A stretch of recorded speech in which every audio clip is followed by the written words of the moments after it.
Hello guys, how are we doing? Welcome back to the channel. Welcome to my first, I think it's my first S&D video of MW3 rank play. And what better map to showcase my S&D prowess on than Rio itself. A couple of you guys have been asking for sort of an S&D Rio guide. This isn't going to be like a bird's eye view down on the map sort of strategies, but it's going to be going through what's going through my mind as I'm making these plays, because I end up dropping 15 kills in this map. It does get a little tight. We go down initially, but we do bring it back for the dub. So make sure you stick around, because obviously 15 kills in S&D is not a feat I obtain every single day. So the gameplay was actually taken the day the ranks reset. So the lobby's probably a little bottier than it would be if I had it at the end of the last season. I can't lie. But we're playing plats. I'm in Diamond, obviously, because everyone Crim and above went into Diamond. So I'm in Diamond. There's a couple of plats in the lobby. But we fry, as I say, 15 kills in S&D. It's not shabby. It's not too shabby.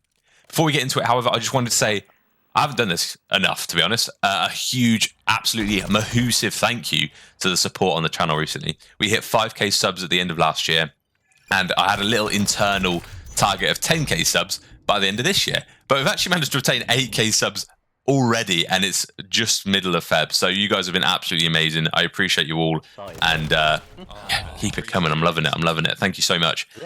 So kicking off, obviously we got into a little bit of a sticky situation in that first round, but round 2, 1-0 down. This is what I like to play. So on defense on this map, you can actually make it to pretty much both bomb sites before they can, which makes it quite interesting. So if you're on the left, you sort of want to play maybe a sub, maybe an AR, and hit out P1 to maintain their B control in the middle of the map. I'm sort of trying to play my life here, so this is integral to winning this sort of side on this map. You want to sort of have someone, ideally with a trophy, playing in and around garage.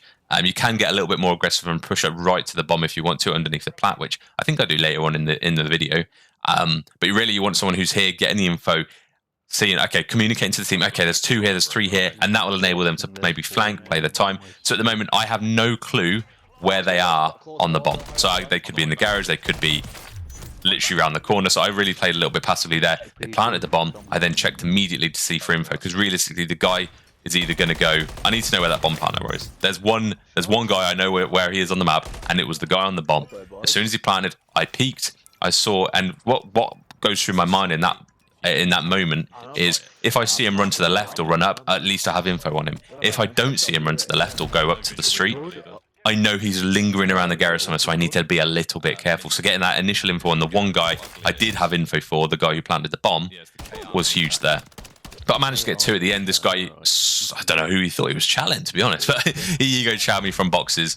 I managed to get a beam on him, and then we finished up with the second kill there. So yeah, not a bad little round, So on offense, it's a little bit more difficult. So because I'm using an AR here, I think I'm a little bit more comfortable pushing A, but the team I've got here, we're not really sure how we should push it. So we sort of want to play a little bit passively. You sort of want to get a trophy down, play for picks, play for info, and then have someone sort of ideally watching the flank. So you can see all of our 3 arrows, or my teammates are sort of watching the front here. So I'm being a little bit cautious of the fact that we might get flanked, which is why you sort of see me centering to this side of the map. So I do catch one off guard, thankfully. And then I sort of back up a little bit. So both my teammates have died towards A, which tells me that the enemy team are going to think we're just going to fly at A. So I decided to maybe wrap back through our spawn, maybe hopefully catch a guy also flanking again, and just get info. But realistically, I'm trying to get whatever info I can. At the end of the day, I've got 45 seconds to play, which is a lot of time. It only takes 5 seconds to plant the bomb.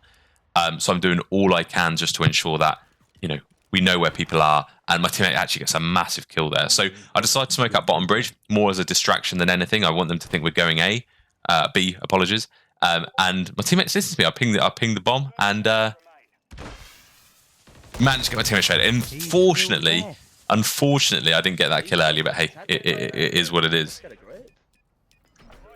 So I managed to plant bomb for this nice little position here. You can see the bomb from under the van, and I'm quite comfy here. I'm thinking, you know what?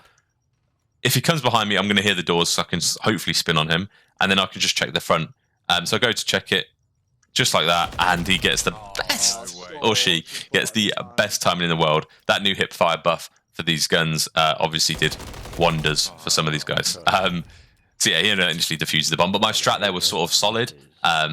If if I'd have maybe just got better timing or maybe just played the little back and just didn't leave that pre-aim, perhaps it would have been a little bit more beneficial, but I ended up nearly sprinting into him, so that's what it is. So we're doing the sort of same tactic here, but I'm playing a little bit more aggressive. So they knew I sat back last time, so I'm trying to play a little bit more unreadable. So they smoke the bomb. I've got info on one guy. I don't shoot immediately, just in case another player on the enemy team decides to jump over me as well. But I do get traded out. But at the end of the day, I get the info. There's a guy on the bomb. Bomb's down. They're going to be going to this bomb site. And I know where another player is. So that brings us to 2-all. It looks so troll. In an ideal situation, one more player on that team would have jumped over me as well, and I'd have had the first kill and the second kill, would have been able to get 2 down, but they played a little bit more passive, which, yeah, you can't complain. They have no idea where I am at that point. So this is a little bit of a Mexican standoff here between me and the person at the bottom of the bridge. And again, I'm just sort of checking for flanks here. I'm sort of covered from the front. Just want to make sure I'm not getting flanked because it's a map where it's so small, it doesn't take long for people to flank. So you just got to be careful. And at the end of the day, taking 1-2 seconds maximum to check your flank may save your team's life and may, you know, result in the round win. So I do get shot from Eskers. I'm sort of chasing them. I have no idea where they've been. I'm trying not to bash the door open for sound, but I stupidly shot the trophy. I know I shouldn't have done that, but I do spot a guy top plat and managed to get the kill, thankfully. However, my teammate falls to the cartoon character in mid. So I have a feeling that that guy must have come from their spawn, so I think he's going to wrap around the other side, or at least I'd have pre-aimed bottom esky. But my timing was a little off there. I think that just comes from the fact I just haven't played this as much. I didn't realise he could get from where he was to there that quickly, which is why I was centered towards the bottom of the stairs, because I thought that's maybe if he's coming in this way, that's where they'd be. But unfortunately, that wasn't the case. So again, I try and shift it up a little bit more. Again, towards there, I've tried the back garage, I've tried under the platform, and I've tried boxes now. So I'm just trying to get all the info I can. Unfortunately, do get spotted here. See another guy plat, so I know it's a pretty strong B hit. I then smash the door open, hopefully to bait the fact that I'm leaving it, but they have that third guy who's there just waiting for me. But from the kill cam, I get the intel. There's a guy over the other side of the map, and then 3 on the site. However, we lose the round. Unfortunately, my first blood sucked. That's not a bad position to hold. I wouldn't advise holding it if you're the only one towards A. I think if you've got someone back garage or someone on the top of the roof bit, you can hold that as well, and you can just sort of get the info for the person at the back. But realistically, holding A by yourself back there isn't ideal. So this guy's absolutely tanking bullets. He's clearly got a juggernaut buff or something. So I've just put another 2 headshots in him, by the way. But we've got info on one guy, which means it's a 4v2 at least anywhere we decide to plant. I get comms from the teammates that the A-bomb site... A-bomb site? I can't read. The B-bomb site is clear, so I do manage to get the bomb down. And I think you can actually see this bomb site from the bridge. So we're in a nice little position here where we know where he is. Now, this is something I see a lot of people make a mistake on this game, and it's in S&D, especially if you're on the last alive, trying to clutch up. Do not shoot somebody unless you're going to kill them. Realistically, if he didn't shoot me there, I wouldn't have a clue they were there. And he could have seen me cross. I probably wouldn't have checked the right-hand side. He'd have seen me cross, and he'd have been able to pinpoint exactly where I was. And at least he'd have killed me, because he knew where I was. I didn't know where he was. He's just going to chow that corner pre-firing. So, yeah, unfortunately, he's shot. So if there's anything you guys can take away from this video, if anything, do not shoot someone, especially in a clutch situation on S&D, without killing them.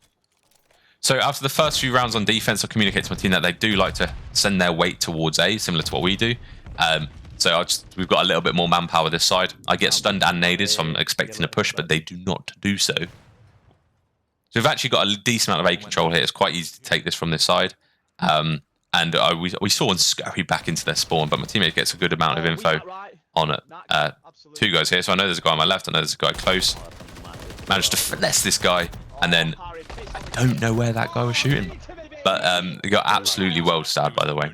Absolutely world-starred. Who was that? That guy got... There we are. You know what? I'm thanking the site for that, because it adds ADS speed, which obviously is beneficial in those sort of situations. If you want to use it, it's the KR Mini Tac. It's ugly as hell, but it has virtually no visual recoil, nor does it have any ADS negatives. That actually benefits your ADS, I think, by 4% or something silly like that. So again, I'm playing for patterns here. So I know a guy goes back right every single time on this map. So I communicate to the team that, you know what, let's bash out this side. let's try and challenge him. But he doesn't. He changes his shift pattern a little bit here, which actually benefits them. But again, you can see me, I'm checking the flank constantly here. On the map that's this small, checking your flank is always worth doing because you literally have no idea when they're going to be there, and it takes them so little time to do so. So I smoked the bomb out, hoping to bait some sort of push. A lot of people, when you smoke, decide to take a route around the smoke, so that's what I'm playing for here. But these are nice little off angles. If you can be on either side of these stairs, you can see into P1 or the B bomb site, and it's especially decent on hardpoint. You get some really free kills from these sort of positions where if they're on the hill in the middle of the map, you can just come to this bridge. If you know they're their side, you can get to these stairs and then play it like that. So after not seeing much action towards B, we're chancing the fact that they're going to be pretty much towards A. They're going to guarantee that they win not towards B. The teammate does get a nice little kill. And I'm thinking, you know what, there's 3 of us here. Let's just bully out the B bomb whilst we're here. It's a 3v1. Worst case scenario, I die. Hopefully teammate gets the trade. If not, there's another teammate to get the trade. So in the 3v1 situation, you sort of just want to bang out either bomb together and just make sure you get the trade. So that's the most important thing. So it brings us to a 5-4. We've been playing the last 3 rounds, I think it was. I think it was 4-2, almost impeccably. I've got a trophy for outside. Guess where I'm going to go? I'm going to go to the old reliable. Realistically, if I was solo queuing this, I would just have to check the minimap and decide where my teammates were going and then fill in the gaps. But you always want to sort of have someone this side, at least one person, just getting all the info. I do get a hit marker there actually with a nade, and then 2 guys mid maybe, and then 1 guy on the left-hand side. But you sort of get to know the patterns of the enemy team, so you can play off that, which is sort of what we're doing here. So I finally get the good timing on that fella there, who unfortunately got terrible timing.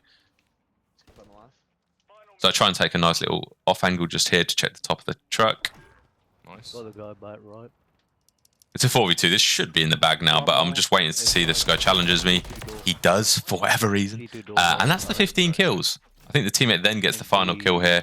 But realistically, we're in the bag. The biggest thing when you got numbers advantage is to just hopefully stick together. My teammate communicates that the bomb is down top plat, so we're just sort of playing around that. So I'm sort of watching their push through boxes. Teammate's sort of trying to watch over me, as well as watching his side. But realistically, they've got to come to the bomb, and he does get the kill. So that's it, 6-4. I go 15-5 with 2 plants. Not a bad showing for myself. I think I get a decent amount of SR from this as well, if I can remember. I'm not sure how much it was, but I don't think it was too shabby. I think it was about 100 or 110 or something like that. But yeah, enjoy the rest of your day, guys, and I'll catch you in the next one. Ciao for now. They're goated, mate. Don't feed that fucking ego. My mates, what do you mean? All of you are running in. What the fuck is that? Yeah, be inspired, mate. It's unreal. This is the meta. They're like, what the fuck is that scope you're all using? Oh dear. It's actually. It's good, isn't it? Yeah, it's decent. I'm not If you can gonna get lie. over how ugly it is, it's fine. It's not ugly. It just looks like they're trolling. If that makes sense. Yeah, yeah. Yeah, it's all that, Johnny.